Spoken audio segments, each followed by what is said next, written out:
আমরা কোথাও ঘুরতে যাই বিনোদনের জন্য, পরিবারের সবাইকে সময় দেওয়ার জন্য, কিছুটা সময় আনন্দে কাটানোর জন্য, কিন্তু একই পরিবারের 7টা মানুষ আজকে কতটা বিপদে পড়ে গেছে। তাহলে এই বর্ষার দিনে কোথাও ঘুরতেও যাওয়া অনেক রিস্ক, আর এখানে সবাই চাইছে ওদের বাঁচাতে, কিন্তু লাস্ট পর্যন্ত ঠিক কি হয় পুরো ভিডিওটা দেখলেই তোমরা বুঝতে পারবে।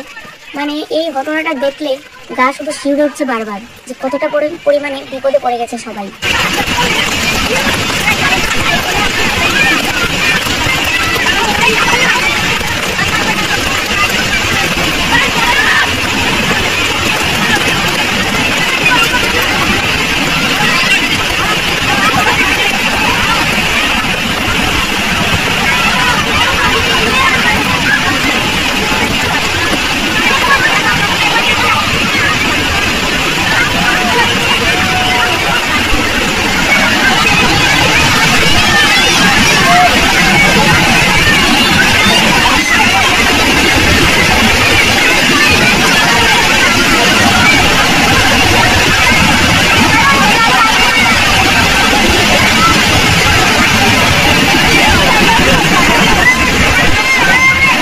হঠাৎ করে এরকম বান চলে আসবে পরিবারের কেউ কিন্তু জানতো না, সবাই সবার মতো ঘুরছিল ফিরছিল, কিন্তু হঠাৎ করে এত বিপদ।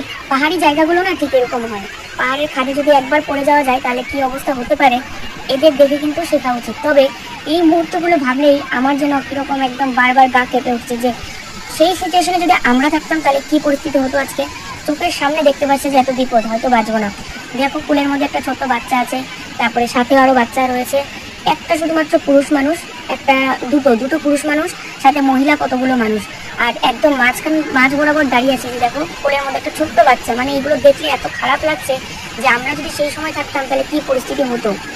আর একেবারে মাঝখানে দাঁড়িয়েছিল জলের ব্যাগ, মানে সময় যত যাচ্ছে বাড়ছিল, সময় যত যাচ্ছে তত বাড়ছিল। মানে এই যে জলের ব্যাগটা, এটা কিন্তু একটা নদী, আর আমরা সবাই জানি যে পাহাড় থেকে কিন্তু নদীর সৃষ্টি। তাহলে এটা আস্তে আস্তে আরো কিন্তু বাড়তে থাকবে এই জলের ব্যাগটা, কারণ প্রচুর বৃষ্টি হওয়ার কারণে পাহাড়ে ঠিক এইভাবে কিন্তু ঢল নামে, এবং সেটাই কিন্তু আস্তে আস্তে নদীতে চলে আসে, এবং নদীর জল কিন্তু এত বাড়তে থাকে।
এসে গেল পরিবারের 7-7টা মানুষ চোখের সামনে, কারো কিছু করার আর কিন্তু ক্ষমতা থাকলো না। প্রকৃতির কাছে মানুষ কতটা অসহায়, তাই না বন্ধুরা? এমন পরিস্থিতি যেন কারো কোনোদিন না আসে। ভগবান সবার মঙ্গল করুন। জানি না তারপরে কি হলো।